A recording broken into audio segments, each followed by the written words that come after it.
अब हमारे पास topic कॉलरॉश law की असाइनमेंट आपके पास पड़ी है पेंडिंग, जो अभी आप करने वाले हो वो आप कवर अप करोगे और अभी हम उससे आगे का टॉपिक स्टार्ट कर देते हैं। अब आज जो मैं टॉपिक करा रही हूँ, this topic is a very important topic and now we are moving on to the second part of the chapter. तो today we are going to start with electrochemical cell, right? Heading लिखो जरा, electrochemical cell. जब आप कहते हो electrochemical cell, तो ये electrolytic cell से बिल्कुल अलग है। It is very much different from the normal electrolytic cell. तो आप कहते हो इलेक्ट्रोलिटिक सेल जो आपने पढ़ा था, यानी अब तक जो हम कर रहे थे, वो एक अलग कॉन्सेप्ट है और ये एक बिल्कुल डिफरेंट कॉन्सेप्ट है। इसमें हम क्या करेंगे, आप कहोगे a cell which is used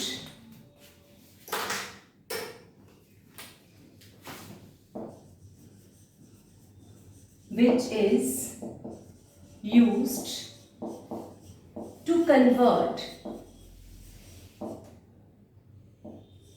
chemical energy to electrical energy। यानी केमिकल एनर्जी से इलेक्ट्रिकल एनर्जी बनाने के लिए हम इस इंस्ट्रूमेंट को यूज करते हैं। तो हम ये कह सकते हैं a cell which is use to convert chemical energy into electrical energy.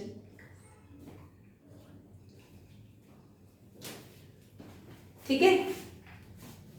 अब ये नहीं उल्टा हो गया। पहले क्या था, आप इलेक्ट्रिकल एनर्जी से केमिकल एनर्जी बना रहे थे। अब हम क्या कहेंगे, केमिकल एनर्जी से इलेक्ट्रिकल एनर्जी बनाएंगे। A spontaneous redox reaction can do that. Spontaneous redox reaction can be used here. यानी अब आपको ध्यान रखना है, वहां पे हम क्या कर रहे थे, नॉन स्पॉन्टेनियस रिएक्शन कर रहे थे। यहां पे आप क्या लोगे, स्पॉन्टेनियस रिडॉक्स रिएक्शन लोगे। तो स्पॉन्टेनियस रिडॉक्स रिएक्शन को यूज किया जाएगा। तो we are going to use a spontaneous redox reaction। अब आप बताओ, spontaneous redox reaction समझ आया क्या होते हैं? वो रिएक्शंस जो अपने आप हो रहे होते हैं, है ना? जब मैं बोलूंगी spontaneous redox reaction, इसका मतलब a reaction which can occur on its own।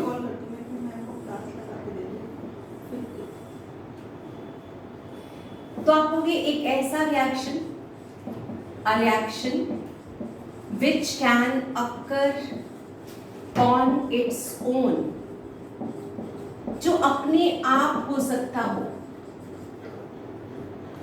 एक ऐसा रिएक्शन जिसका डेल्टा जी नॉट नेगेटिव आएगा। एक ऐसा रिएक्शन जिसका ई नॉट वैल्यू, यानी आप कह सकते हो ई नॉट सेल किसके इक्वल आता था, E naught cathode minus E naught anode. ये पॉजिटिव आना चाहिए। तो वो रिएक्शंस जिसके पास ये तीन कैरेक्टरिस्टिक्स होंगी वो स्पॉन्टेनियस होंगी, और अगर वो स्पॉन्टेनियस है तो उन रिएक्शन से हम बड़े आराम से क्या बना पाएंगे, we can create electrical energy। ठीक है, ये बात समझ आई? ये दोनों पॉइंट्स क्लियर है?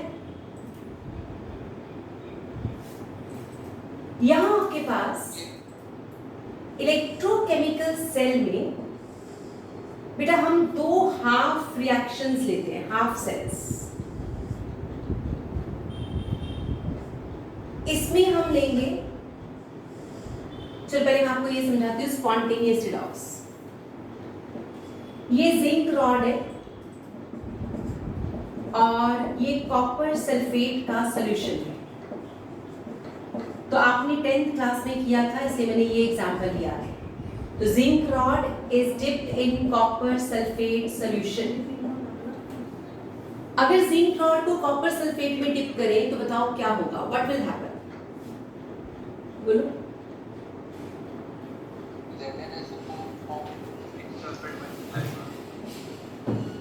तो zinc plus copper sulphate, we get zinc sulfate plus copper, ऐसा होगा?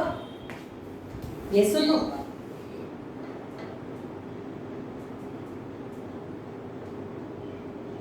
ठीक है। मैं मेहुल का है आज, क्लास में नहीं है। अच्छा ये रहा, मेहुल अब दिखी नहीं मुझे। और भव्य आ गया, Anshul, Shraddha is there? Yes. Khushi?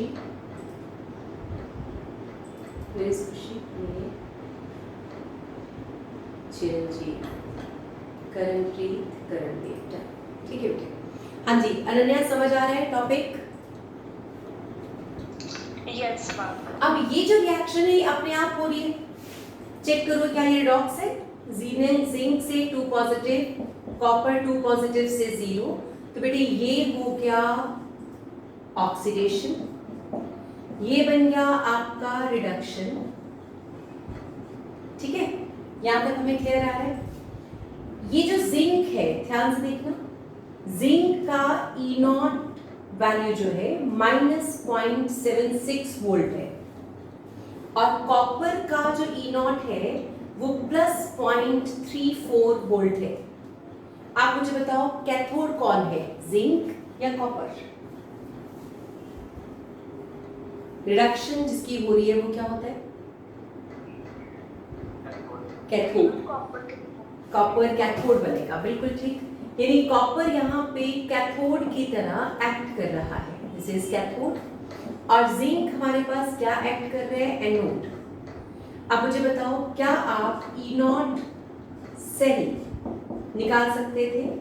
E naught cathode minus E naught anode क्या आएगा?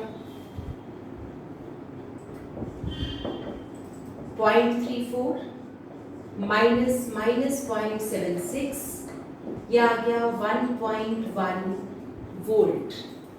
बताओ जी, पॉजिटिव आया कि नहीं? आ रहा है ना पॉजिटिव?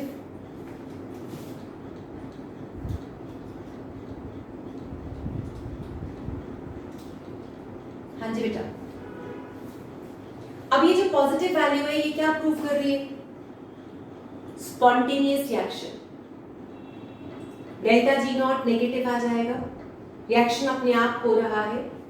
जैसे आप देखोगे इस रिएक्शन में, तो ये ब्लू कलर का सॉल्यूशन है और जिंक की रॉड, तो आप कहोगे zinc rod dissolves and blue colour fades away. तो धीरे धीरे ब्लू कलर फीका पड़ता जाएगा। तो ये प्रूव कर रहा है कि रिएक्शन अपने आप हो रहा है। तो स्पॉन्टेनियस रिडॉक्स रिएक्शन से हम करंट बना सकते हैं। उनको ये समझ आया, साइंटिस्ट को ये बात क्लियर हुई कि अगर ये स्पॉन्टेनियस रिडॉक्स रिएक्शन है तो इस रिएक्शन से करंट बनाया जा सकता है। अभी करंट बना नहीं था, क्यों? वो कह रहे हैं जिंक अपने 2 इलेक्ट्रॉन लूज कर रहा है और कॉपर 2 पॉजिटिव 2 इलेक्ट्रॉन गेन कर रहा है। इसका मतलब जिंक से 2 इलेक्ट्रॉन चल के कॉपर तक जाते हैं। जब जिंक से 2 इलेक्ट्रॉन चलकर कॉपर तक जाते हैं, इसका मतलब इलेक्ट्रॉन का फ्लो हो रहा है, और अगर इलेक्ट्रॉन फ्लो करते हैं तो flow of electron is called current. समझ आया? Is it clear? For example आप इसे ऐसे समझ के देखो कि इकोनॉमी, यानी कभी भी अगर मान लो हम एक आदमी ने 2 रुपए दिए तो दूसरे को 2 रुपए मिलेंगे, इट मीन्स मनी ट्रेवल कर रही है। तो जब भी कोई एनर्जी एक जगह से दूसरी जगह जाती है तो उस एनर्जी के ट्रेवल की जो बात कर रहे हैं, अगर वो एनर्जी ट्रेवल कर रही है तो it means something is moving, energy move कर रही है। इन द सेम मैनर यहाँ पे इलेक्ट्रॉन्स भी क्या कर रहे हैं, मूव कर रहे हैं। जिंक अगर लूज कर रहा है तो कॉपर तभी तो गेन कर पाएगा, क्योंकि जिंक ने लूज किया है बेटे तभी कॉपर गेन कर पाएगा। Do you agree? हाँ जी।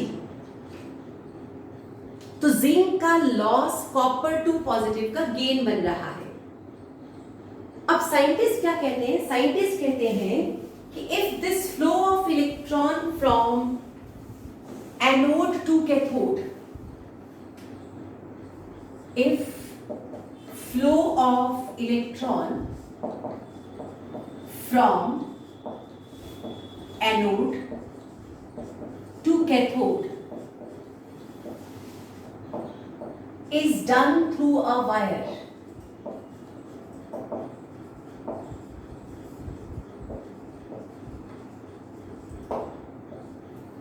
current will be produced.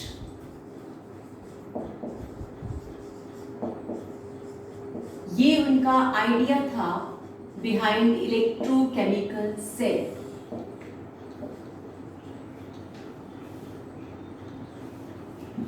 देखो, जब हम कुछ खरीदते हैं तो हम पैसे देते हैं और उसके बदले में कोई चीज खरीदते हैं। इसका मतलब flow of money is going to be there.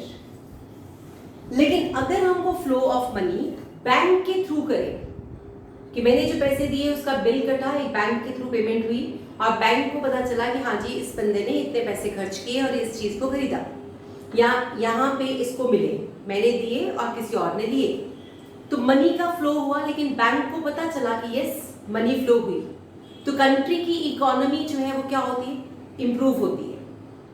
ठीक है, अगर हम डायरेक्टली ले लें ब्लैक में तो कंट्री की इकोनॉमी को कोई फर्क नहीं पड़ता, फायदा नहीं होता।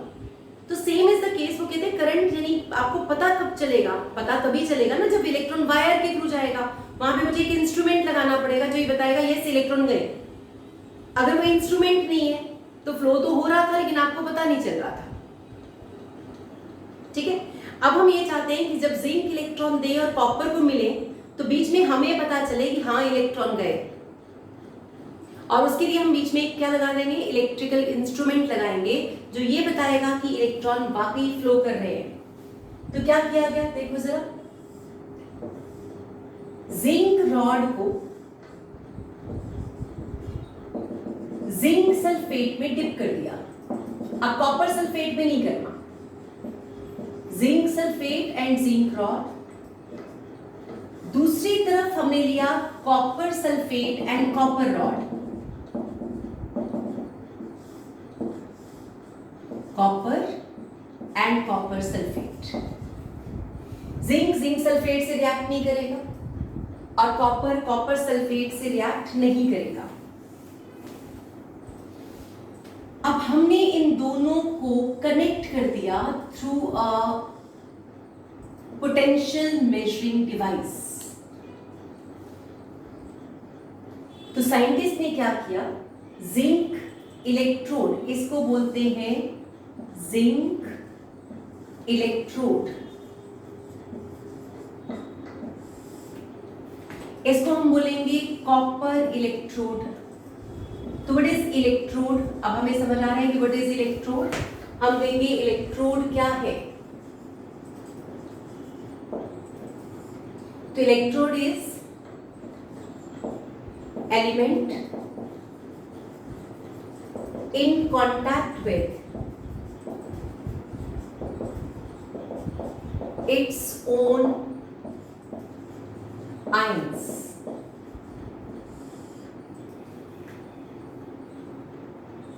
तो जिंक अपने ही आयंस के कांटेक्ट में है, जिंक सल्फेट के कांटेक्ट में, कॉपर कॉपर सल्फेट के कांटेक्ट में है। तो आप ये कह सकते हो ये बन गया इलेक्ट्रोड। जैसे मैंने लिखा zinc 2 positive in contact with zinc, copper 2 positive in contact with copper. तो ये उसकी एग्जांपल्स हो गई, ये इलेक्ट्रोड का सिंबॉलिक है। अगर मैं बोलूं what is standard electrode, standard electrode का मतलब होगा एलिमेंट इन कांटेक्ट विद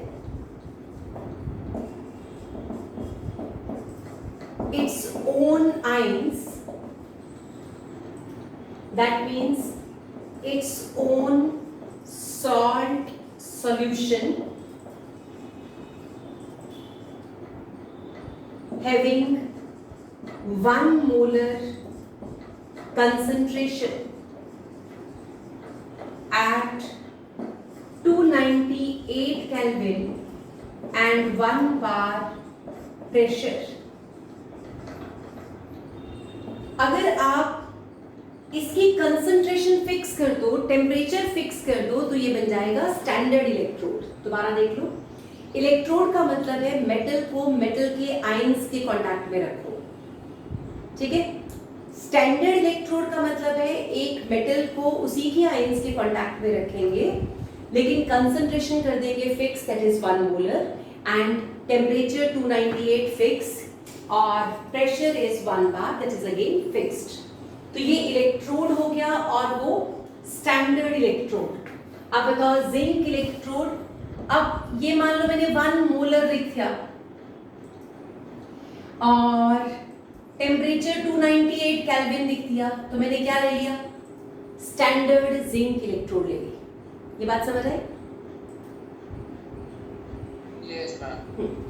अब मान लो इन दोनों को कनेक्ट किया, तो जिंक जो है वो इलेक्ट्रॉन देना चाहता था, और यहां दूर कहीं कॉपर 2 पॉजिटिव आयंस पड़े हैं, तो जिंक क्या करेगा, अपने 2 इलेक्ट्रॉन्स को देगा, इलेक्ट्रॉन वायर के थ्रू जाएंगे और कॉपर 2 पॉजिटिव को मिल जाएंगे। तो कॉपर 2 पॉजिटिव उन 2 इलेक्ट्रॉन्स को गेन करके क्या बन गया, कॉपर, और जिंक ने अपने 2 इलेक्ट्रॉन्स लूज किए तो क्या बन गया, जिंक आयन। जिंक आयन पानी में चला गया, क्योंकि पानी में घूम सकता है ना, जिंक आयन है, और कॉपर आयन यहां जाके कॉपर बन गया, क्योंकि वो तो डिपॉजिट हो जाएगा। दोबारा देखो, इस सॉल्यूशन में एक जिंक आयन एक्स्ट्रा हो गया है, वहां एक कॉपर आयन कम हो गया है। तो हम ये कहेंगे number of zinc 2 positive ions in solution increases, a number of copper 2 positive ion in solution decreases। यहां तक बताओ, समझ आई बात? और ये देखने के बाद ये जो डिफ्लेक्शन थी, ये नीडल हिलने लगी। अगर ये नीडल हिलती है पोटेंशियोमीटर की, वोल्ट मीटर, तो आप ये कह सकते हो इसका मतलब समझ आया कि हम वाकई इलेक्ट्रॉन फ्लो कर गए थे। तो साइंटिस्ट बहुत खुश हुए क्योंकि उनको ये समझ आया कि हम किसी केमिकल रिएक्शन से इलेक्ट्रॉन का मूवमेंट कंडक्ट करा सकते हैं। तो साइंटिस्ट वर वेरी हैप्पी। ठीक है अर्शदीप, अभी बताती हूँ। साइंटिस्ट चाहते क्या थे, व्हाट दे वांट, वो चाहते थे कि किसी तरह से जो खामखा रिएक्शंस होती रहती हैं चारों तरफ, उनसे हम करंट बना लें, इलेक्ट्रिकल एनर्जी बना पाए। क्योंकि एनर्जी अदरवाइज क्या होती है, एक फॉर्म से दूसरी फॉर्म में कन्वर्ट होती रहती है, लेकिन उससे हमें कोई फायदा नहीं है। जैसे पानी ऊपर से नीचे बह गया तो उसकी पोटेंशियल एनर्जी काइनेटिक एनर्जी बनी, लेकिन हमें क्या फायदा हुआ, पानी को फायदा हुआ या नेचर अपने आप चलती रही। तो हमने उसमें से फायदा ढूंढा, हमने वहां पे डैम लगा के टर्बाइन्स लगा दी, और इंसान ने क्या किया, उससे इलेक्ट्रिसिटी बनाई। तो हमने पानी की एनर्जी को कन्वर्ट किया इन इलेक्ट्रिकल एनर्जी। ऐसे पानी तेजी से चल रहा है, उससे हमने आटा चक्की बनाई। सबसे पहले इंसान ने उससे आटा चक्की बनाई थी। तो एक नेचुरल सी आटा चक्की थी, पंजाब हिमाचल में अक्सर यूज होते हैं, उसे बोलते हैं कराट। तो कराट क्या था, एक तरह का सिस्टम था जो पानी से चलता था, पानी की स्पीड से चलता था, और उससे आटा पिस जाता था। तो इस तरह का जो सिस्टम हमने डिजाइन किया, तो हम क्या करना चाह रहे हैं, एक एनर्जी की फॉर्म को दूसरी फॉर्म ऑफ एनर्जी में जो हमारे लिए फायदेमंद हो वो बनाना चाह रहे हैं। तो what is the human interventions? Human interventions are always like that. हम नेचर की सारी जो एनर्जीज इधर मूव कर रही हैं, हम उन एनर्जीज को यूटिलाइज करना चाहते हैं फॉर द मैनकाइंड वेलफेयर। हम चाहते हैं वो ह्यूमन वेलफेयर में काम आ जाए। जैसे विंड एनर्जी है, वेस्ट हो रही है, अगर आप विंड मिल लगाते हो, तो विंड मिल जहां पे हवाएं बहुत तेज चलती हैं, वहां विंड मिल से करंट बनाया जा सकता है। It's a uses of energy. हम कह सकते हैं हमने विंड की एनर्जी को इंसान के लिए, लाइट बनाने के लिए यूज किया। ठीक है। तो ऐसे ही हम चाह रहे हैं कि रिडॉक्स रिएक्शन अपने आप हो रही है, जिंक जब भी कॉपर सल्फेट के साथ आएगा वो रिएक्ट करेगा। तो हम चाह रहे थे कि जिंक और कॉपर सल्फेट की रिएक्शन में जो एनर्जी है, इलेक्ट्रॉन जब फ्लो कर रहे हैं, इसका करंट तो है, तो वो करंट हमारे किसी काम आ जाए। यानी अगर मैं यहाँ बल्ब लगा दूं तो बल्ब जग उठेगा। ठीक है, ये समझ आया? अब आप मेरे से पूछ रहे हो स्टैंडर्ड इलेक्ट्रोड। स्टैंडर्ड इलेक्ट्रोड का मतलब, अगर मैंने यहाँ कुछ नहीं लिखा तो ये स्टैंडर्ड नहीं है, मुझे क्या पता क्या है ना। लेकिन अगर मैं लिख दूं कि ये 1 मोलर कंसंट्रेशन है और 298 केल्विन टेम्परेचर है, तो ये अपने आप ही क्या बन गया? Standard electrode. स्टैंडर्ड इलेक्ट्रोड का मतलब है एक ऐसा इलेक्ट्रोड सिस्टम जिसमें हमने पहले से डिफाइन कर रखा है। स्टैंडर्ड का मतलब बेटे सिंपल सी बात है, इंसान जिसे स्टैंडर्ड बोलता है वो उसके अपनी डेफिनेशन के अकॉर्डिंग है। जैसे मान लो मैंने डिफाइन कर दिया कि standard height of a girl should be 5 feet 5 inches, तो ये मैंने डिफाइन किया है। It's not the rule. ऐसा नहीं कि कुदरत ने कहा है कि जिसके 5 फुट 5 इंच हाइट है वही स्टैंडर्ड हाइट है, बाकी सबकी हाइट बेकार है, ऐसा नहीं कह सकते ना। In the same manner human being क्या करते हैं, जब भी किसी चीज को पढ़ता है, जब भी हम साइंस बनाते हैं, तो हम किसी चीज को पहले डिफाइन कर देते हैं कि दिस इज स्टैंडर्ड। इससे कम है तो हम कहेंगे लेस देन स्टैंडर्ड, इससे ज्यादा तो हम कहेंगे more than standard, but we define a term. तो हमने डिफाइन किया है। तो किसी भी इलेक्ट्रोड में अगर सोल्यूशन जो आपने लिया है वो 1 मोलर है, टेम्परेचर 25 डिग्री सेल्सियस 298 केल्विन है, और प्रेशर अगर वहां पे कोई गैस इन्वॉल्व है तो 1 बार है, तो ऐसी कंडीशन में जो इलेक्ट्रोड बनाई जाती है that is called standard electrode. ठीक है, समझ आया? ट्रांसफर इलेक्ट्रॉन बेटा, जिंक अपने 2 इलेक्ट्रॉन दे रहा है, इलेक्ट्रॉन इस वायर पे गए और इस वायर से चल के कॉपर आयंस को मिल गए। तो वो 2 इलेक्ट्रॉन यहां से अंदर आएंगे और कॉपर आयंस को मिल जाएंगे, और कॉपर आयन क्या बन जाएगा? कॉपर। और जिंक क्योंकि वायर के ऊपर, हाँ जी, वैसे जरूरी क्यों है कि जिंक डोनेट कर दें 2 इलेक्ट्रॉन? हाँ, ये नेचुरल है। ये हमें ये समझ आया हुआ है, जैसे 2 लोगों को आप इकट्ठा बिठा दो, दोनों को 100 रुपया दे दो और आप दोनों को कॉफी पी के आओ, तो जब वो कॉफी पीने जाएंगे तो आप नोट करोगे एक जनरल टेंडेंसी होती है, दोनों को ध्यान से देखते रहो, जब पेमेंट करने की बारी आएगी तो एक जो है बहुत जल्दी पैसे निकालेगा और दूसरा कम टेंडेंसी शो करेगा। तो इसका मतलब है एक की देने की कैपेसिटी ज्यादा है नेचुरली, और दूसरे की देने की कैपेसिटी कम है, that is again natural. In the same manner दुनिया में जितने भी एलिमेंट्स हैं उन सबकी अपनी एक नेचुरल टेंडेंसी है।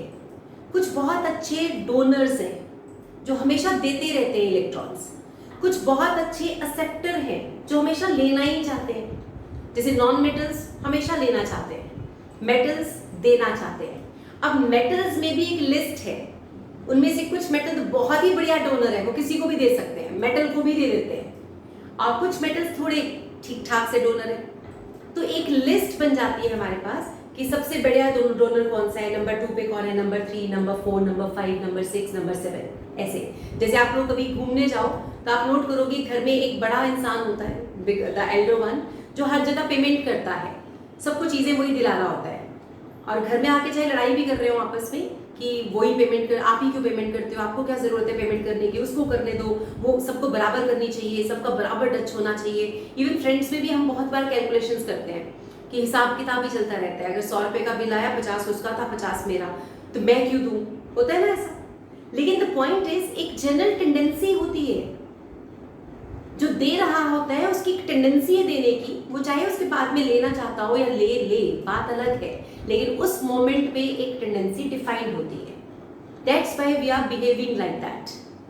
तो हमारा पूरा बिहेवियर एक नेचुरल फिनोमेना से चल रहा है, राइट? ऐसे ही देखो, जिंक को पता है कि मैं अच्छा डोनर हूं, और अगर कॉपर मेरे साथ हुआ तो मुझे कॉपर को देना ही है, तो जिंक ऑटोमेटिकली इलेक्ट्रॉन देगा, और कॉपर जो है उसको पता है कि जिंक के पैरेलल हूं, मुझे नहीं देना, मुझे तो लेना ही है। That's it.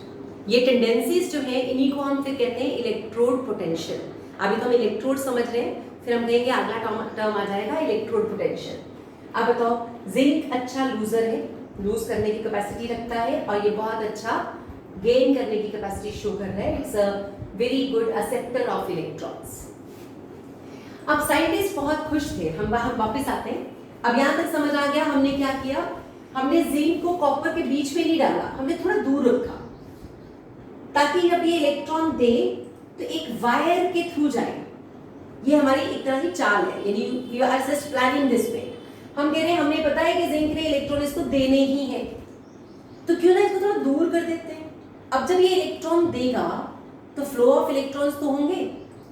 फॉर एग्जांपल एक एनआरआई और एक हम इंडिया में रहने वाले, हम सबको पता है एक जनरल टेंडेंसी होती है, गवर्नमेंट्स को पता होता है कि जब कोई एनआरआई वहां रहता है तो वो वहां से पैसे इंडिया में भेजेगा ही, यहाँ के अपने रिश्तेदारों को, अपनों को, he is going to send money.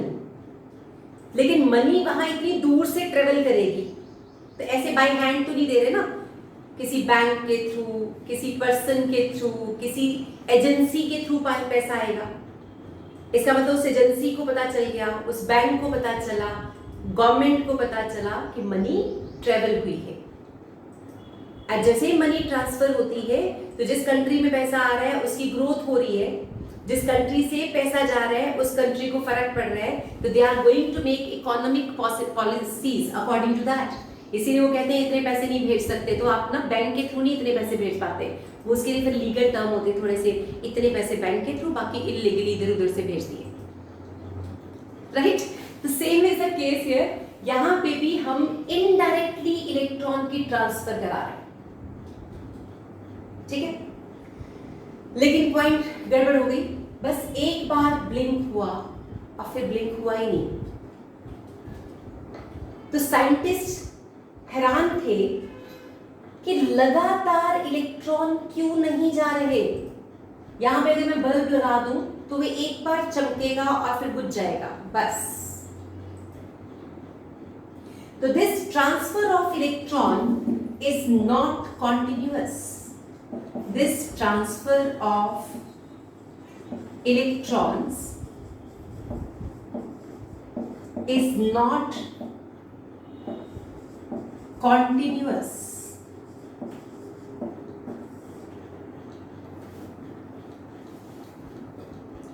अगर बेटा कॉन्टिन्यूस नहीं है इसका मतलब करंट तो बना ही नहीं, बस एक सेकेंड के लिए बना और काम खत्म. Thus there should be some modification in the design.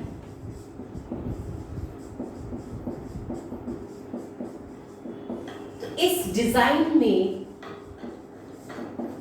हमें कुछ मॉडिफिकेशन करनी पड़ेगी, यानी हमारा डिजाइन कुछ गड़बड़ कर रहा है, कुछ तो गड़बड़ है जिस वजह से कॉन्टिन्यूअस करंट नहीं बन रहा. अब यहां तक बताओ बेटे, समझ आया. सबसे पहले साइंटिस्ट ने दो इलेक्ट्रोड्स को कनेक्ट किया है और वहां पे वाकई पैराडॉक्स हो गई थी. जिंक इलेक्ट्रॉन लूज कर रहा था, कॉपर को पॉजिटिव ने गेन किए. इलेक्ट्रॉन वायर के थ्रू फ्लो कर रहे थे, इसलिए आप क्या कह सकते हो, it is going to be electrons are flowing through the wire. तो आप कहोगे करंट तो प्रोड्यूस हुआ लेकिन वो फ्रैक्शन ऑफ सेकेंड्स में ही बुझ गया, खत्म. तो अब हमने सेल को मॉडिफाई करना था, तो मॉडिफाइड इलेक्ट्रोकेमिकल सेल.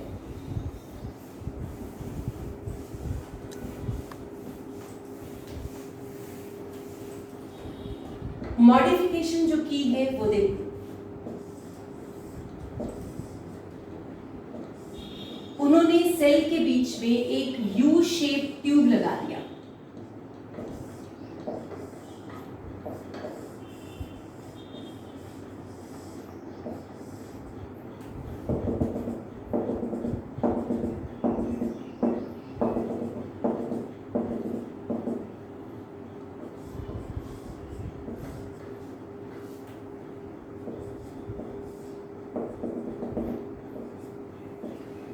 ये एक मॉडिफिकेशन है और अब हमें परमानेंटली करंट मिल रहा था, यानी हमने एक यू शेप ट्यूब लगाई है.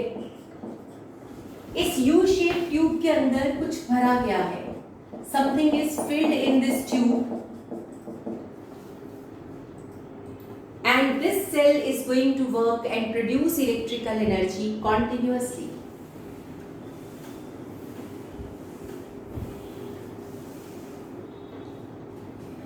अब ये आपका वर्किंग सेल है, ये करंट बना रहा है। ये cell can produce electrical energy, can produce electrical energy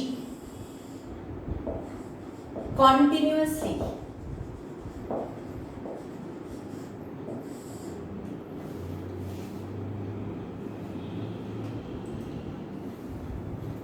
कब तक? Till equilibrium. जब तक इक्विलिब्रियम नहीं आ जाता तब तक आपको एनर्जी मिलती रहेगी। फायदा हो गया? यहाँ पे बल्ब लगाओ तो वो जलेगा, राइट? समझ आया? अब क्वेश्चन अराइजेस, इस मॉडिफिकेशन का मतलब क्या है? बेटे ये जो मॉडिफिकेशन हमने की है ये है सॉल्ट ब्रिज। इसका नाम रखा गया सॉल्ट ब्रिज। सॉल्ट ब्रिज क्या कर रहा था? जैसे जिंक ने 2 इलेक्ट्रॉन्स दिए, 2 इलेक्ट्रॉन इधर आए,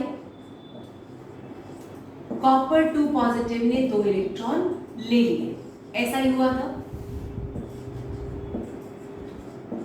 बोलो जी, इतना तो हमें समझ आ ही गया था।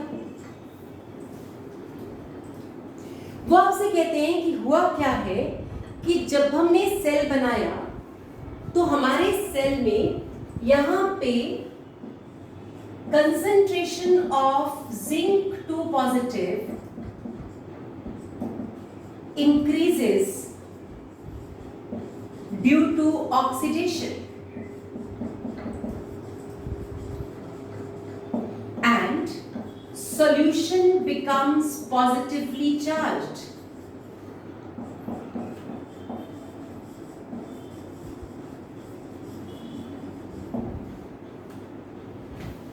यहां पे concentration of copper 2 positive decreases and solution becomes negatively charged.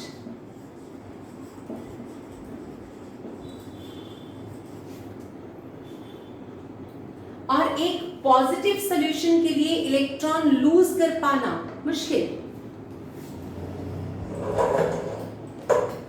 ठीक है?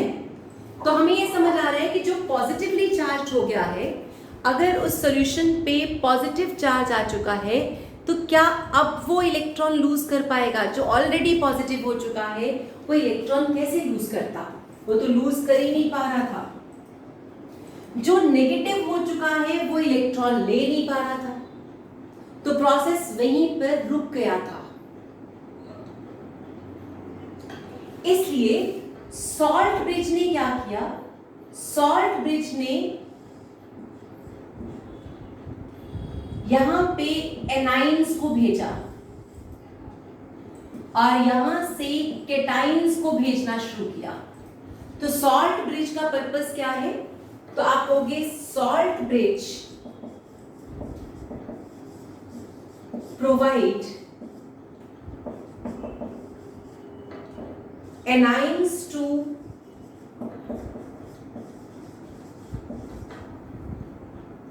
left hand side, that means anode half, और यहां आप लिखोगे salt bridge provide cations to right hand side, that means cathode half. Therefore, flow of electron continues.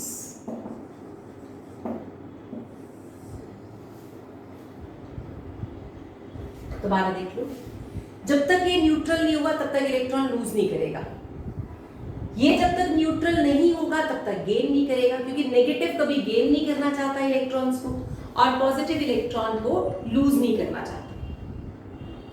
तो salt bridge का काम क्या है? सॉल्ट ब्रिज का काम है इसको, जैसे जिंक 2 पॉजिटिव एक आ गया तो ये यहाँ पे 2 नेगेटिव आयंस दे देगा, ये न्यूट्रल हो जाएगा, न्यूट्रल हुआ फिर जिंक इलेक्ट्रॉन लूज करेगा, फिर और एनाइंस। इन दिस वे यहाँ एनाइंस आते रहेंगे और ये न्यूट्रल रहेगा।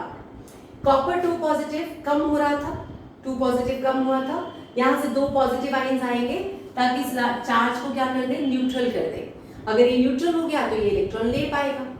तो सॉल्ट ब्रिज का काम था दोनों हाफ सेल्स को क्या करना है? न्यूट्रलाइज करना है। तो दोबारा देख लो, सॉल्ट ब्रिज यानी एक उल्टा सा ट्यूब सा लगा रखा है, उसका काम है उसमें से सॉल्ट, सॉल्ट मतलब NaCl KCl कुछ डाला हुआ है। अगर आपने इसमें KCl डाला हुआ है तो कहते हैं यहाँ पे Cl नेगेटिव आने शुरू हो जाएंगे और इधर से K पॉजिटिव आना शुरू हो जाएंगे ताकि ये दोनों सॉल्यूशन न्यूट्रल रहें। और जब ये दोनों न्यूट्रल रहेंगे तो करंट फ्लो करता रहेगा, वरना करंट का फ्लो रुक जाएगा। बोलो जी, यहां तक समझ आया बेटा?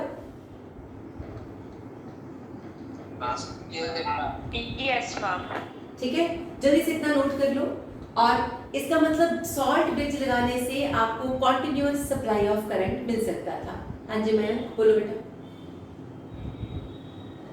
अब न्यूट्रल होने से कैसे करंट फ्लो कर रहा है? बेटा न्यूट्रल चीजें ही लूज कर, पहले जिंक रॉड न्यूट्रल थी तो उसने 2 इलेक्ट्रॉन लूज कर दिए थे और कॉपर ने 2 इलेक्ट्रॉन गेन किए थे 2 पॉजिटिव ने। ये न्यूट्रल होगा तो इलेक्ट्रॉन, जैसे पहली बार आप किसी की मदद कर सकते हो, लेकिन अगर आप सामने वाला अगर बस लेता ही जा रहा हो और वापस कुछ ना आ रहा हो तो आप उसे दूसरी बार देने के लिए कभी विलिंग नहीं होंगे। Do you agree? ऐसा ही होता है ना। तो कह रहे जिंक ने पहली बार 2 इलेक्ट्रॉन दिए और वो खुद ही पॉजिटिव हो गया, और जब वो खुद ही पॉजिटिवली चार्ज है अब वो और इलेक्ट्रॉन कैसे दे सकता है? नहीं दे पाएगा। वो तभी इलेक्ट्रॉन दे पाएगा अगर वो किसी और की तरफ से न्यूट्रल हो जाए, किसी भी तरह से। यानी मान लो next topic we are going to start is salt bridge. यहां तक लिख लिया था सबने? अब सॉल्ट ब्रिज क्या है? सॉल्ट ब्रिज एक इन्वर्टेड यू शेप ट्यूब है। हम देंगे what is salt bridge. Salt bridge, it is inverted U-shaped tube.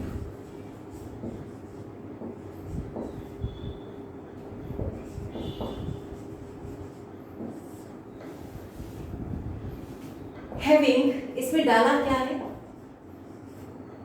Salt solution in agar jelly.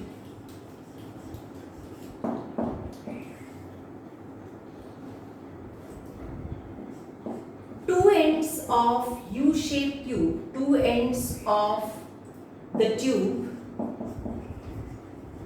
are blocked with cotton or glass wool.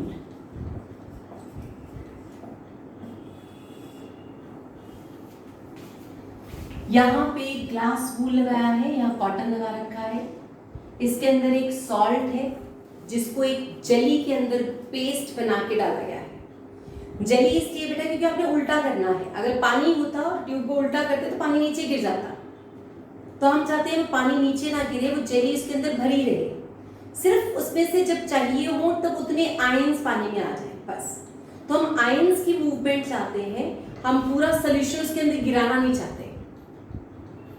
ठीक है, हमने ऐसा ट्यूब रखा हुआ है। हम चाहते हैं जब इस सोल्यूशन को आयंस चाहिए हो तो यहाँ से 2-3 आयंस यहाँ आ जाए, इधर भी 2 आयंस चले जाएं, 3 आयंस चले जाएं, लेकिन जो भी इसके अंदर है वो सारा एकदम से ना गिर जाए। तो हमें गिराना नहीं था सोल्यूशन के अंदर, इसलिए हमने उसको जेलेटिनस जेली बना के रखा हुआ है। तो जेली बनाने का फायदा हो गया कि वो एकदम से ड्राम से नहीं गिरेगा। इट्स ओके, ठीक है यहाँ तक? Yes ma'am. हाँ, अब सॉल्ट यूज्ड, कौन कौन से सॉल्ट यूज किए जा सकते हैं इन सॉल्ट ब्रिज? तो आपसे पूछ सकते हैं कि सॉल्ट ब्रिज के अंदर आप कौन कौन से सॉल्ट्स यूज करोगे। तो आपके पास सॉल्ट्स हैं KCl, ammonium chloride, ammonium nitrate etcetera.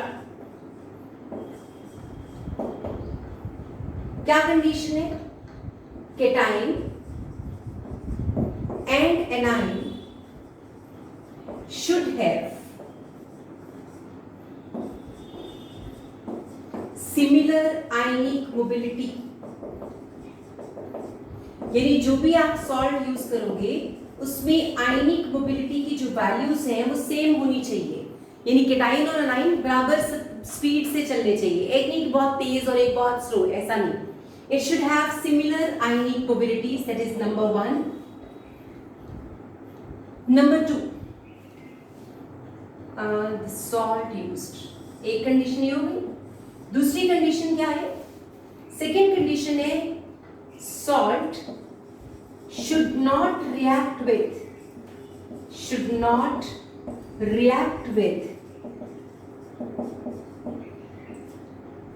solutions in the half cell। तो दूसरी कंडीशन है सॉल्ट वो यूज करोगे जो इनके साथ रिएक्शन ना शुरू कर दे, पता चलो कोई और ही रिएक्शन शुरू हो गई, तो ऐसा नहीं होना चाहिए। And the third condition is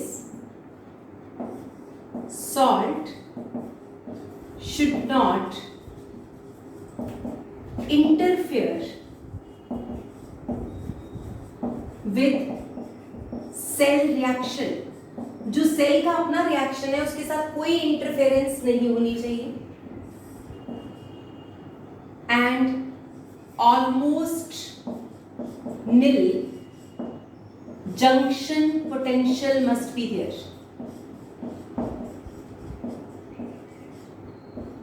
तो जो सॉल्ट है वो ऐसा होना चाहिए जिसकी आयनिक मोबिलिटी 0, मतलब सिमिलर हो, बिल्कुल सेम बराबर, डिफरेंस कोई नहीं होना चाहिए। उसके इनके साथ कोई रिएक्शन नहीं होनी चाहिए, ना वो सेल के साथ पार्टिसिपेट करेगा ना किसी भी आयन के साथ कोई रिएक्शन करेगा। फिर वो कह रहे हैं यहाँ एक जंक्शन पोटेंशियल होता है, जब दो इलेक्ट्रोलाइट आपस में जुड़ते हैं, मिलते हैं, तो वहां पे एक जंक्शन पोटेंशियल डेवलप होता है। आप जंक्शन पोटेंशियल को समझो जरा। आपने नोट किया कि ट्रैफिक जैम किस पोजीशन पे लगता है, कौन सी जगहों पे ट्रैफिक जैम होता है, कौन सी जगह पर? क्रॉस रोड्स पे। यानी ट्रैफिक जैम सिर्फ वहां होता है जहां जंक्शन ऑफ द 2 रोड्स होता है, या 3 रोड्स होता है, या 4 रोड्स होता है। जैसे सर्कल पे 4 सड़कें आपस में मिल रही होती हैं, एक दूसरे को कट कर रही होती हैं, तो अक्सर ट्रैफिक जैम कहाँ होता है? सर्कल पे। या फिर मान लो क्रॉस रोड है, इधर से कोई और एक रोड बीच में आ रही है, इंटरफेयर कर रही है, वहां पे भी ट्रैफिक जैम होगा। तो ट्रैफिक जैम एक जंक्शन पे ही क्यों होता है? क्योंकि हर जंक्शन पे एक पोटेंशियल डिफरेंस क्रिएट होता है, यानी इस राइट साइड से बहुत तेज गाड़ियां आ रही हैं, इधर से उतनी स्पीड से नहीं जा रही है, तो नेचुरल है कहीं ना कहीं जंक्शन बना, तो जाने वाला धीरे जा रहा है, आने वाला तेज आ रहा है, पहले ये जाएंगे तब इनको रुकना पड़ेगा, तभी तो निकल पाएंगे। तो कहते हैं जब भी 2 इलेक्ट्रोलाइट भी आपस में मिलते हैं तो उनके मीटिंग पॉइंट पर एक जंक्शन पोटेंशियल क्रिएट होता है। वो जंक्शन पोटेंशियल 0 होना चाहिए, ताकि सॉल्ट की वजह से, यानी इस सॉल्ट की वजह से या सॉल्ट ब्रिज की वजह से स्पीड को फर्क ना पड़े, सब कुछ स्मूथली चलता रहे। तो हम सर्कल के ऊपर स्मूथली अगर चलाना चाहते हैं तो हमें ट्रैफिक को पीछे से कंट्रोल करना पड़ेगा, सो दैट सब कुछ अपने आप, कभी जाम लगे ही ना। तो कैसे हो सकता है? जब हर जगह पे कंट्रोल हो कि इस टाइम पे, इस रोड पे इतनी ही स्पीड पे चलाना है, इतनी ही नंबर ऑफ कार्स आनी चाहिए, इससे ज्यादा नहीं आने देंगे, एंड सो ऑन। तो वो कहते हैं कि जंक्शन पोटेंशियल की वैल्यू को कम कर दो, मिनिमम पे ले आओ, 0 ले आओ, सो दैट इनकी वजह से, इस सॉल्ट ब्रिज की वजह से या इनके आपस के जंक्शन की वजह से कोई प्रॉब्लम क्रिएट ना हो। तो ये हो गया वो कंडीशन जिसकी वजह से सॉल्ट को सिलेक्ट करना एक अच्छा टारगेट काम है। यानी सॉल्ट यूं ही सिलेक्ट नहीं कर सकते, आपको बहुत ही सोच समझ के सॉल्ट को सिलेक्ट करना पड़ता है। ठीक है जी, समझ आया? अब मेरे पास क्वेश्चन आता है कि what are the functions of salt bridge. तो अब हमें क्या करना है? Functions of salt bridge. जब हम कहेंगे फंक्शंस ऑफ सॉल्ट ब्रिज, तो बेटे सॉल्ट ब्रिज का काम क्या है? तो अब यहां पे आप लिखोगे functions of salt bridge. Salt bridge के दो काम हैं जिनको आप हाईलाइट करते हो। Number 1, to maintain the neutrality of two half cell, to maintain the neutrality of two half cells. Number 2, to complete the circuit.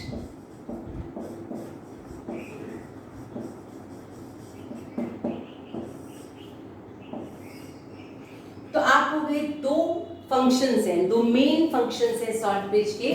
पहला फंक्शन है दोनों हाफ सेल्स को न्यूट्रल रखना, तो मैंने आपको बताया ही था। बताओ सॉल्ट ब्रिज इस एनोड हाफ को क्या प्रोवाइड कर रहा है? एनाइंस। कैथोड हाफ को क्या प्रोवाइड कर रहा है? केटाइंस। इन दिस वे ये दोनों को क्या रखेगा? न्यूट्रल। पहला फंक्शन। सेकंड फंक्शन है टू कंप्लीट द सर्किट। बात हुई है, यहां से इलेक्ट्रॉन गए, नेगेटिव चार्ज इधर गया और इधर से नेगेटिव चार्ज वापस आ गया। देखो नेगेटिव चार्ज इधर से जा रहा है और सॉल्ट ब्रिज के थ्रू ये नेगेटिव चार्ज वापस आ रहा है, तो सर्किट कंप्लीट हो रहा है। In this way we are having a complete circuit. तो कहते हैं करंट तभी फ्लो करता है जब सर्किट कंप्लीट हो, अदरवाइज करंट फ्लो नहीं कर सकता।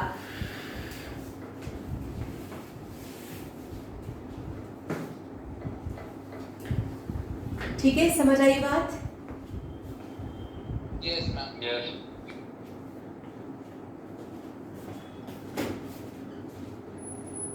भाई मैं क्या पूछना चाह रहे हैं बेटे, बोलो।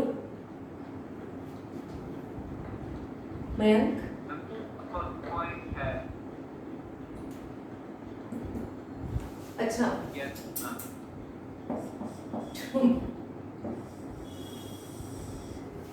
नंबर 1 बोला होगा ना मैंने, नंबर 1 तो नंबर लिख दिया।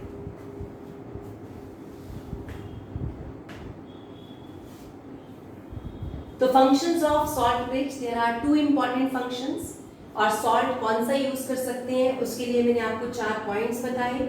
Salt bridge you shape tube है, उल्टा है, उसके अंदर एक अगर अगर जेली भरी होती है, जेलेटिनस सब्सटेंसेस, जैसे आप जेलीज फूड में खाते हो वैसी ही कुछ जेली।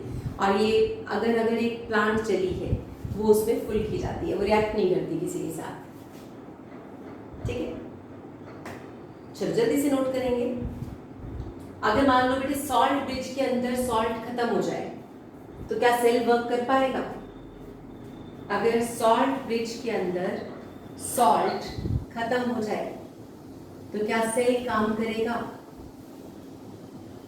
No ma'am. नो, फिर सेल काम करना बंद कर देगा।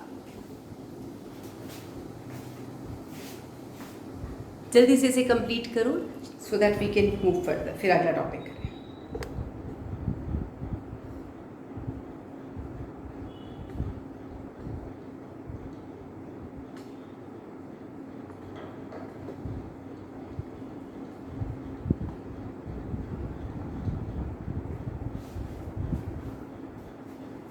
कर लिया?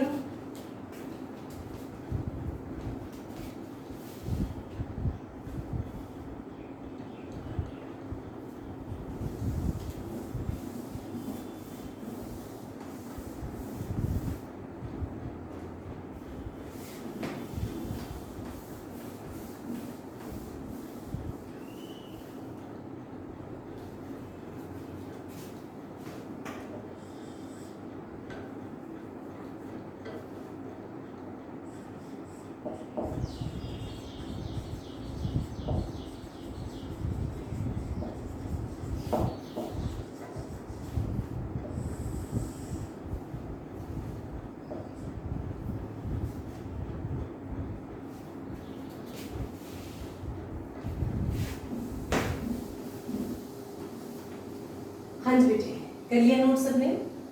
करें आगे कंटिन्यू।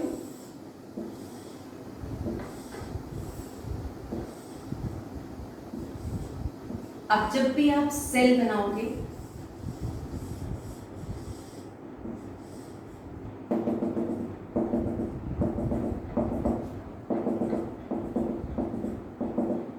बीच में एक इन्वर्टेड यू शेप ट्यूब बनाना मस्ट हो गया है, जिसको आपने क्या नाम दिया था? Salt bridge.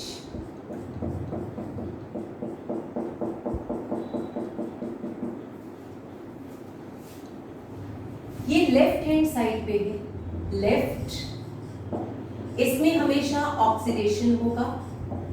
It will act as anode and it is negatively charged. तो आपने एक रूल याद कर लेना है, लोन। यहां एक नेगेटिव चार्ज है, इलेक्ट्रॉन्स इधर से इधर जा रहे हैं, लेफ्ट से राइट की तरफ। लेफ्ट का ऑपोजिट होता है राइट, ऑक्सीडेशन का ऑपोजिट हो गया रिडक्शन, एनोड का ऑपोजिट बन गया कैथोड और नेगेटिव का ऑपोजिट बन गया पॉजिटिव। तो लोन आप याद रखोगे और इसका ऑपोजिट आपके राइट हैंड साइड पे है। यानी इलेक्ट्रोकेमिकल सेल में एनोड नेगेटिव होता है और कैथोड पॉजिटिव। ठीक है, याद रहेगा। In electrochemical cell anode is negative and cathode is positive, जबकि इलेक्ट्रोलिटिक सेल में उल्टा था।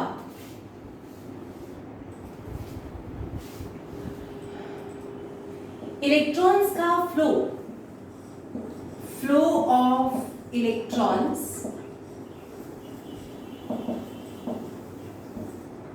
From left to right,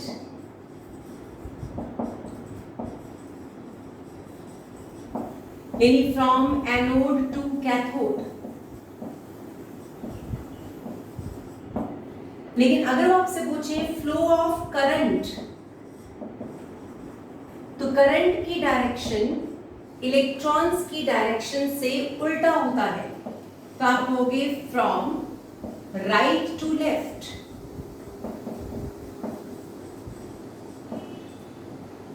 that is from cathode to anode.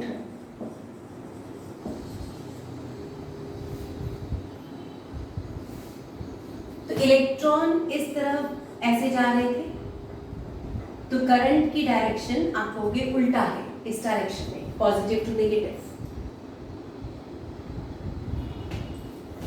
ये इलेक्ट्रॉन रिच है, इसीलिए नेगेटिव है, और यहां इलेक्ट्रॉन डेफिशिएंसी है, कम है इलेक्ट्रॉन, इसलिए ये पॉजिटिव है।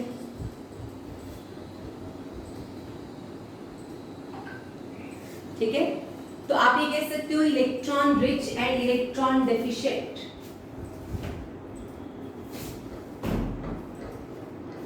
समझ आया?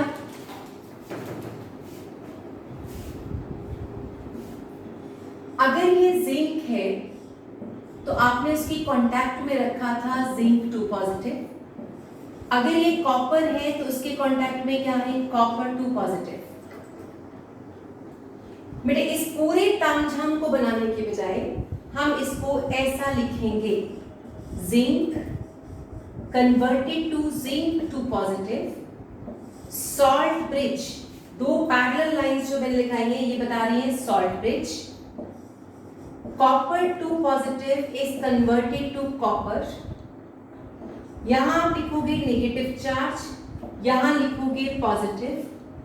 इट मींस ये मैंने इस पूरे को ऐसे बना दिया, इस सॉल्ट ब्रिज को ये 2 पैरेलल लाइंस में, और इसको आपने कॉपर ऐसे लिखा। ये सेल रिप्रेजेंटेशन है, this is called cell representation. तो हम सेल को ऐसे इतना बड़ा बार बार नहीं बनाते, हम सिंपली ऐसा लिख देंगे। ये मेरा बन जाएगा anode half, this will become anode half. और ये बन गया है कैथोड हाफ। जो आयन होता है उसके साथ लिखते हैं एक्वस, क्योंकि वो कंसंट्रेशन शो करेगा, और जो जिंक है, मेटल है, वो लिखा जाएगा सॉलिड। तो आप होगी सेल रिप्रेजेंटेशन, यानी सेल को रिप्रेजेंट करना ऐसा बार बार बना पाना मुश्किल था, इसलिए उन्होंने इसका शॉर्ट फॉर्म बना दिया कि ये एनोड हाफ है, ये सॉल्ट रिच है, और ये कैथोड हाफ है। ठीक है, यहां तक समझ आया? Yes ma'am. Yes ma'am. Done हो गया? चल, अब इसको देख के, यानी इतना देखने के बाद साफ समझ आता है कि ये सॉल्ट रिच मतलब लगाए हुए एनोड हाफ कैथोड हाफ। अगर मैं आपसे बोलूं बेटे एनोड हाफ रिएक्शन, कि एनोड हाफ क्या हो रहा है, तो आपको कहना पड़ेगा zinc converted to zinc 2 positive plus 2 electron. अब मैंने कहा नहीं, अब आप जो बताओ कैथोड हाफ क्या है? What is cathode half reaction? क्या लिखोगे? copper 2 positive with the gain of 2 electrons we get copper। ठीक है, ये दोनों हाफ रिएक्शंस हो गई, इसको देख के बता सकते थे। अब मैं आपसे बोलूं ओवरऑल रिएक्शन क्या हुआ, तो ओवरऑल रिएक्शन क्या हुआ, आपने एनोड हाफ और कैथोड हाफ को ऐड कर दिया, ये बन गया zinc plus copper 2 positive, we get zinc 2 positive plus copper. ये आपकी ओवरऑल रिएक्शन आ गई है from these two half reactions. यानी इन दोनों हाफ रिएक्शंस को लिखने के बाद आप ओवरऑल रिएक्शन लिख सकते हो, और n की वैल्यू आ रही है 2। 2 इलेक्ट्रॉन का लॉस, 2 का गेन, 2 और 2 का एलसीएम आ गया 2, and you will get your answer. तो अब सेल को बार बार ऐसा रिप्रेजेंट नहीं करना है, हमें हर बार ऐसा कुछ दिखेगा, आपको उससे एनोड हाफ लिखना आना चाहिए, कैथोड हाफ लिखना आना चाहिए, ओवरऑल रिएक्शन बताना आना चाहिए, और n की वैल्यू सॉल्व करना आना चाहिए। ठीक है, कर पाओगे? और इवन आप Q लिख सकते हो। Q क्या था? Reaction coefficient. रिएक्शन कोएफिशिएंट क्या होता है? Concentration of products upon concentration of reactants. तो आप Q भी लिख सकते हो, that is product upon reactants, जिसमें कंसंट्रेशन ऑफ सॉलिड क्या होती है? 1। तो आप जिंक और कॉपर को 1 1 पुट कर दोगे तो ये आंसर आ जाएगा Q। बोलो जी, समझ आया यहां तक? Any doubt? जल्दी से इसे नोट करो। अब मैं एक ऐसा ही सेल बना के बताऊंगी, आपने same anode half, cathode half, overall n और Q लिखना है। मैम एक बार Q दोबारा बता दो। Q is concentration of products divided by concentration of reactants। वो इक्विलिब्रियम कांस्टेंट है ना? नहीं, इक्विलिब्रियम कांस्टेंट तब होता है ना जब इक्विलिब्रियम आ जाएगा, अभी तो Q रिएक्शन कोएफिशिएंट है। Q is reaction quotient। जब इक्विलिब्रियम आ जाएगा तो Q K बन जाता है।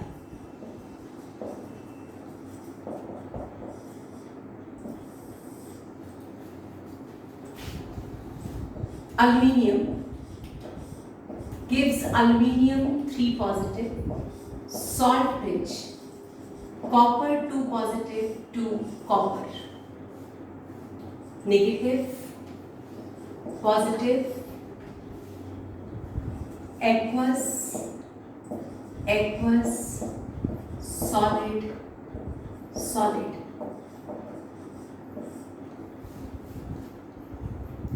Write down anode half reaction, cathode half reaction, overall reaction N and Q।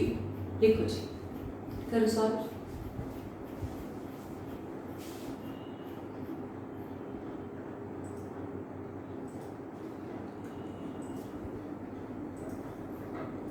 Anode half reaction हो जाएगा aluminium equal to aluminium positive plus 3 electron. Correct, ठीक yes है। मैम। हाँ बिल्कुल ठीक है, लिखो कैथोड हाफ भी लिखो। ये हो जाएगा copper 2 positive plus 2 electron is equal to copper. ठीक,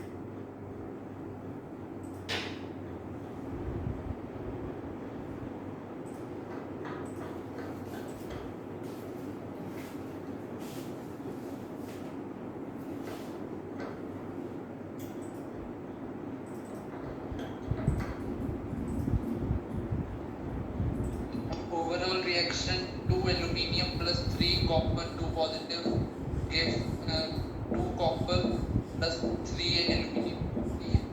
right, and n is equal to 6। Q भी लिख दो।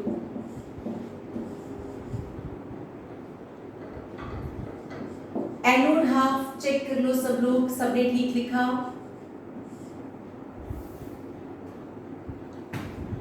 कैथोड हाफ,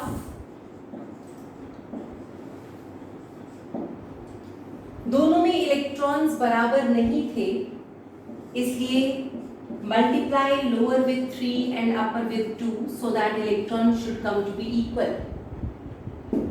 अब इन दोनों को ऐड कर दो।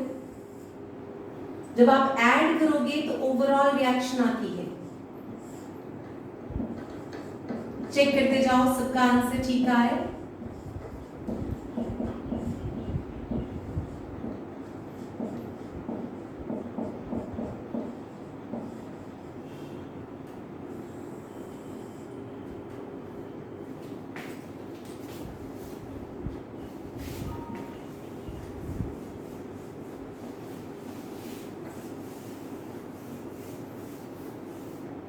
हाँ जी बेटा, सबको समझ आ रहा है? Arshpreet, Yes, ma'am. Good. Arshpreet, Tanvir, समझ आ रहा है बेटे? Yes, ma'am. Jaskaran, Yes, ma'am. Manu, Yes. भव्य,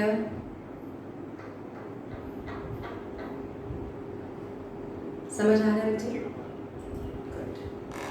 साथ साथ में लिख रहे हैं सब लोग, अच्छे से नोट्स बनाना बेटे। ये टॉपिक थोड़ा सा टेक्निकल जरूर है, लेकिन जब क्वेश्चंस करोगे तो ये आपको समझ भी आएगा और मजा भी आएगा, क्योंकि अब 2 ही चैप्टर्स हैं, एक और चैप्टर रह गया बस, एक न्यूमेरिकल्स वाला, फिर तो न्यूमेरिकल्स खत्म ही हो जाने हैं।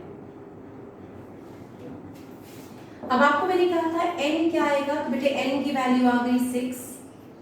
q क्या आएगा, it is aluminium 3 positive square, देख लो एक बार, copper raise to power 3 divided by aluminium raised to power 2 and copper 2 positive raised to power 3।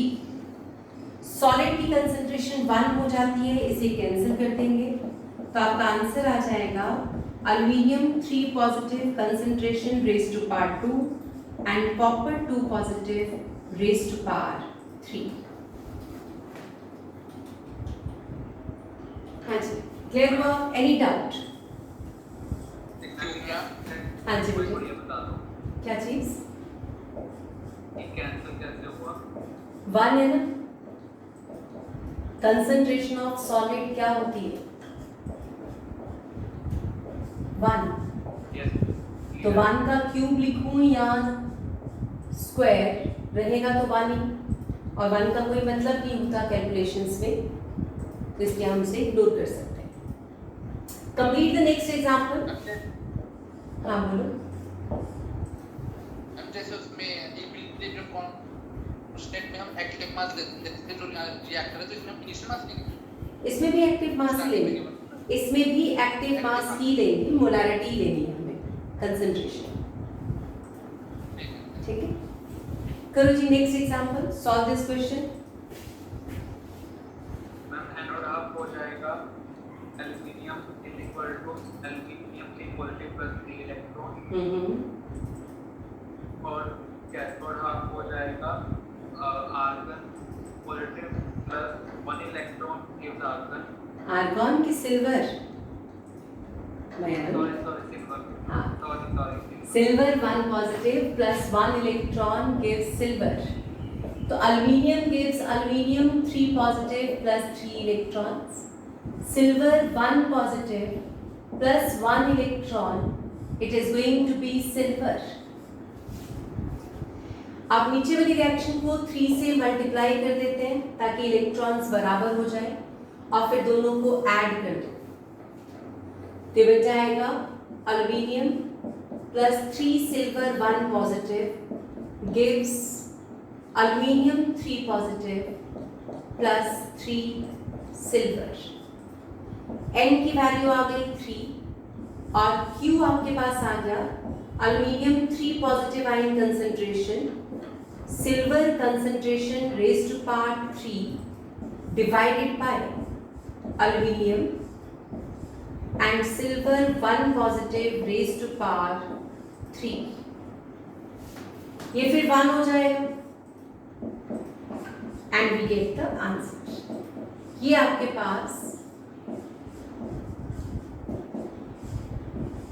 Cell का रिप्रेजेंटेशन और उससे आपको क्या डिराइव करना है यहां तक समझ आना चाहिए। देख लो एक बार, any doubt if you have you can ask. No doubt. Done? हाँ जी बेटा। मैम रिएक्शन क्वोशिएंट का कोई फॉर्मूला दोबारा लिखना। Reaction quotient is concentration of products upon concentration of reactants raised to the power their respective stoichiometric coefficients। यानी products की concentration लिख लिया, उनका मल्टीप्लाई कर लेना है, जो ये है ये पावर बन जाएंगे, डिवाइड किससे करना है, इनसे, ये फिर से पावर बन रहे हैं, और जो सॉलिड की कंसंट्रेशन होती है 1 होती है, तो कंसंट्रेशन ऑफ अ सॉलिड जिसे आप सॉलिड कहोगे वो 1 हो जाएगा। तो आपको पता है एल्यूमिनियम भी सॉलिड था और यहाँ कॉपर भी सॉलिड था, ये दोनों 1 हो गए थे, तो 1 का क्यूब करो या 1 का स्क्वायर करो, 1 तो मतलब ही नहीं लिखने का, तो वो आपका आंसर आ जाएगा। ठीक है, ठीक है अर्श, समझ आ गया? हाँ जी बेटा, चेक करो।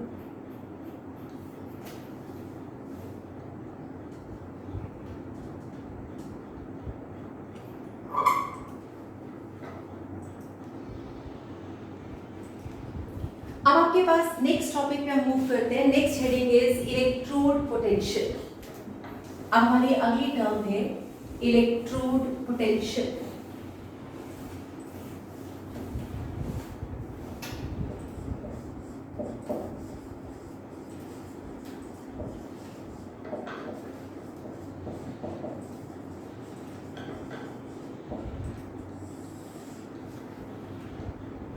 It is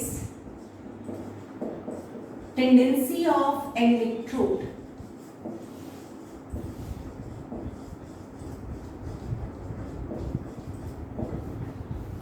to lose or to gain electrons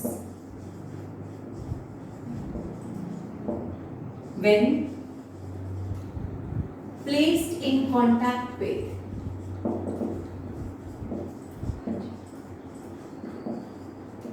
its own salt solution।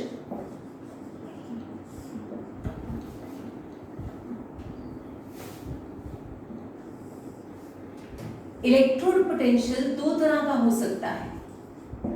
Electrode potential is of 2 types. One is called reduction potential and second is named as oxidation potential। Reduction potential क्या होता है? ये है tendency to gain electrons, और ये हमारे पास बन जाएगा tendency to lose electrons.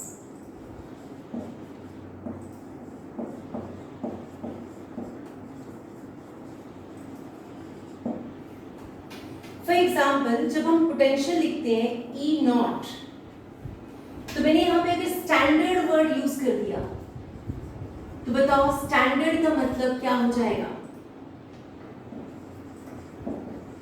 298 kelvin, 1 bar pressure और सॉल्यूशन कितना होगा 1 मोलर कंसंट्रेशन। तो आपसे कहते हैं कि अगर हमने लिखा E naught zinc two positive to zinc, इसका मतलब जिंक आयन से जिंक बनना है तो 2 इलेक्ट्रॉन्स का क्या हो रहा है गेन, और ये वैल्यू मेरे पास आ रही है -0.76 वोल्ट। तो मैं कहूंगी जिंक का रिडक्शन पोटेंशियल -0.76 वोल्ट है।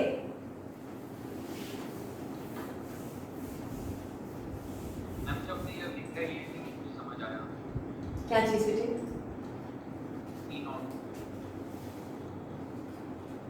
पोटेंशियल को ई नॉट का ईएमएफ ई नॉट से लिखते हैं ना पोटेंशियल, इलेक्ट्रोड पोटेंशियल,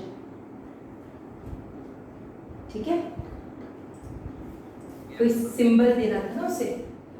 ऐसे अगर मैं लिख दूं ई नॉट, नॉट का मतलब स्टैंडर्ड, जिंक टू पॉजिटिव, इसका मतलब ये हुआ जिंक का क्या हो गया ऑक्सीडेशन पोटेंशियल, तो ये आ जाएगा 0.76 वोल्ट। ये रिडक्शन पोटेंशियल अगर नेगेटिव है तो ऑक्सीडेशन पोटेंशियल पॉजिटिव हो जाएगा। ऐसे देखो, if we write E naught copper to positive to copper plus 0.34 volt, तो यहाँ आ जाएगा E naught copper to positive minus 0.34 volt। तो किसी का भी इलेक्ट्रोड पोटेंशियल रिडक्शन या ऑक्सीडेशन, तो आप उसे रिप्रेजेंट कैसे करते हो? You are just representing as E naught मतलब standard potential, zinc ions to zinc it's -0.76, इसका मतलब दोनों में से किसकी टेंडेंसी टू गेन इलेक्ट्रॉन ज्यादा है? तो हम कहेंगे कॉपर आयंस की। तो कॉपर आयन बहुत जल्दी इलेक्ट्रॉन गेन करते हैं विद अ पोटेंशियल ऑफ 0.34, जबकि जिंक आयन इलेक्ट्रॉन गेन करने का क्या पोटेंशियल शो कर रहा है? -0.76। तो copper ions are having more potential to gain electron as compare to zinc ions. यहां देखो ऑक्सीडेशन पोटेंशियल, किसका ऑक्सीडेशन पोटेंशियल ज्यादा है? जिंक का या कॉपर का? लूज करने की कैपेसिटी किसकी ज्यादा है?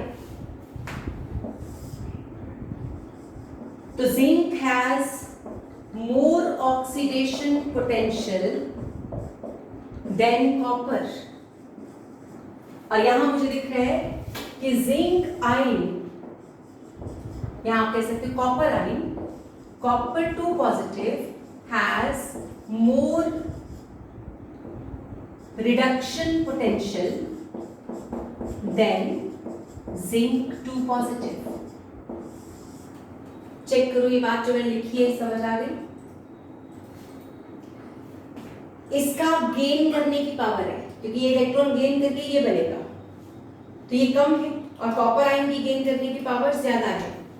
यहां देखो जिंक मेटल जो है वो लूज करके आगे जा रहा है, तो जिंक की लूज करने की कैपेसिटी ज्यादा है और कॉपर की लूज करने की कैपेसिटी कंपैरेटिवली कम है।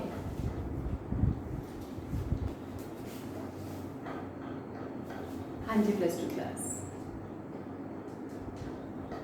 यहां तक देखो जरा, सबको क्लियर हो गया जो मैंने लिखा है बोर्ड पे?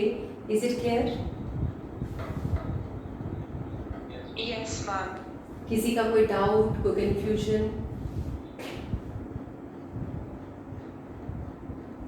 Any doubt? इस संडे केमिस्ट्री का टेस्ट नहीं है, आई थिंक इस बार हुआ था ना आपका टेस्ट फैराडेज लॉ वाला? Yes ma'am. This Sunday there will be no chemistry test, इस संडे आपके बाकी सब्जेक्ट का वो टेस्ट होगा। ओके, ठीक है।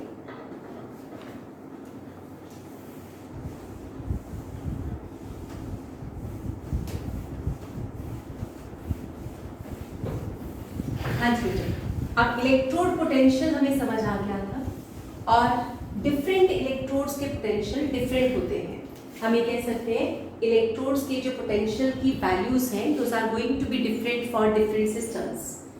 तो अब आपके पास जब आप इलेक्ट्रोड पोटेंशियल लिखते हो तो हम कहते हैं there is a series called electrochemical series. Electrochemical chemical series. If all electrodes are arranged in order of their increasing reduction potential,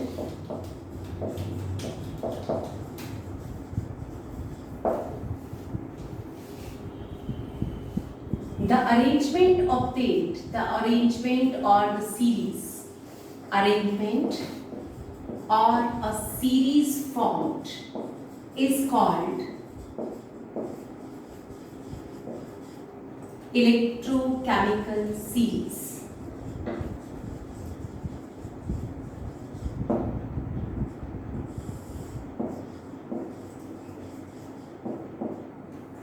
उसको हम इलेक्ट्रोकेमिकल सीरीज कह सकते हैं।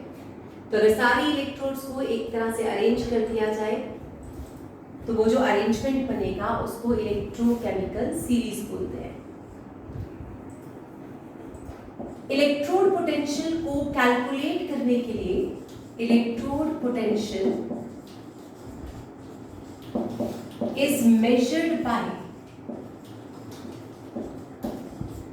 Using standard hydrogen electrode, standard hydrogen electrode. ये जो values मैं लिख रही हूं ये हमारे पास कहां से आ रही है, तो इनको निकालने के लिए आप स्टैंडर्ड हाइड्रोजन इलेक्ट्रोड यूज करते हो which is named as SHE और normal hydrogen electrode NHE। Standard hydrogen electrode एक ऐसा सिस्टम है जिस सिस्टम में आप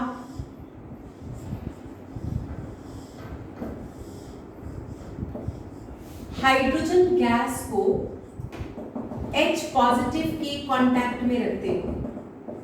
यहां पे HCl लिख दिया 1 नॉर्मल और 1 मोलर, क्योंकि आपको पता है HCl की नॉर्मैलिटी और मोलैरिटी क्या होती है, same. For HCl, normality and molarity, these two are same. ठीक है, तो ये नॉर्मैलिटी और मोलैरिटी सेम हो गई। HCl का सोल्यूशन है हाइड्रोजन, ये हमारे पास होता है platinum rod, platinum coated plate.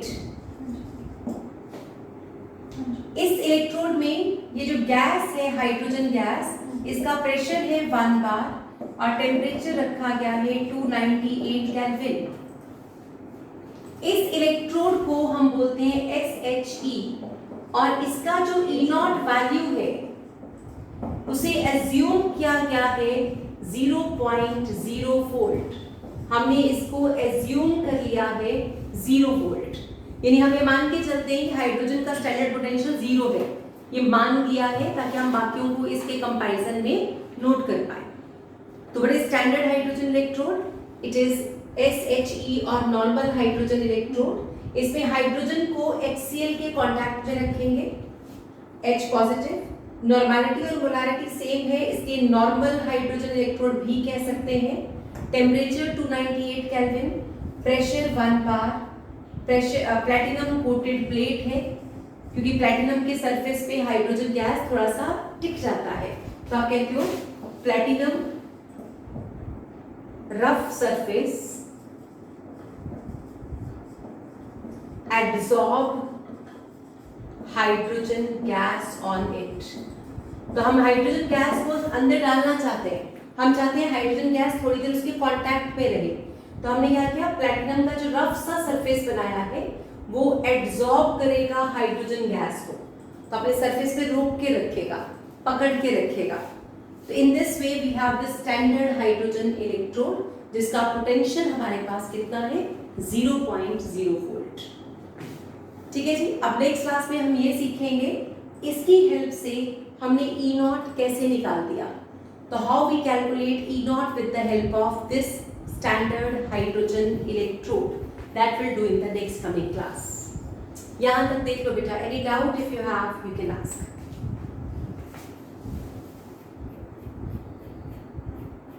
Ma'am हाँ जी बेटा बोलो. मैम तो फिर डेफिनेशन लिखी है स्मिथ की, मुझे एक बार पढ़ा था ना. किसकी बेटा? SHE की. Ma'am electrochemical Smith. If all the electrodes, जितने भी आपने इलेक्ट्रोड पोटेंशियल दिए थे ना, जिंक, कॉपर, सिल्वर, एल्यूमिनियम, जितने भी मेटल्स हैं या जितने भी आपके पास एलिमेंट्स हैं, अगर उन सबको इंक्रीजिंग रिडक्शन पोटेंशियल में अरेंज कर दिया जाए, तो सबसे कम वैल्यू सबसे ऊपर, फिर उससे ज़्यादा वैल्यू, उससे ज़्यादा ज़्यादा ज़्यादा ज़्यादा, तो अगर आप एक ऐसा अरेंजमेंट बनाते हो तो उस सीरीज को बोलते हैं इलेक्ट्रोकेमिकल सीरीज. राइट? ठीक है बेटा. ओके. Yes ma'am. तो नेक्स्ट क्लास में हम पहले ये सीखेंगे इससे आगे क्या करना है और उसकी एप्लीकेशंस करेंगे. उसके बाद हम फिर अगले टॉपिक पे पहुंचेंगे, नर्न्स इक्वेशन पे.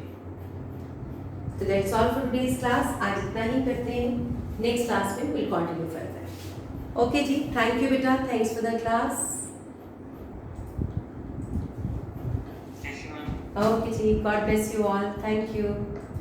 Bye bye.